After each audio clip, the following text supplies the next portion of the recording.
రైతులు వాడే యూరియా వల్ల పంటలకి లాభమా నష్టమా? అయితే ఈ వీడియో చివరి దాకా చూడండి. రీసెంట్గా యూరియా దొరక్కపోవడం వల్ల చాలామంది రైతులు చాలా రకాలుగా ఇబ్బంది పడ్డారు. మరి ఈ యూరియాకి ఇంత ప్రాముఖ్యత ఎందుకు?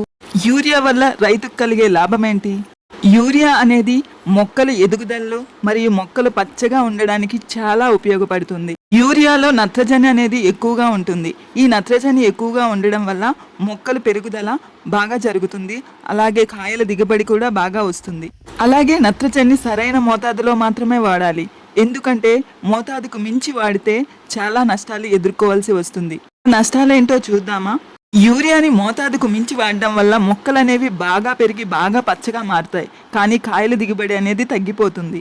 ఈ యూరియాని ఎక్కువ కాలం వరుసగా వాడితే భూమి యొక్క సారవంతం అనేది తగ్గి మైక్రోన్యూట్రియన్స్ లోపం అనేది కలుగుతుంది. ఆ మైక్రోన్యూట్రియన్స్ అంటే ఏంటి? నెక్స్ట్ వీడియోలో చూద్దాం. తప్పకుండా నచ్చితే ఈ వీడియోని లైక్ చేసి సబ్స్క్రైబ్ చేయండి. అలాగే రైతులకి ఈ వీడియోని షేర్ చేయండి.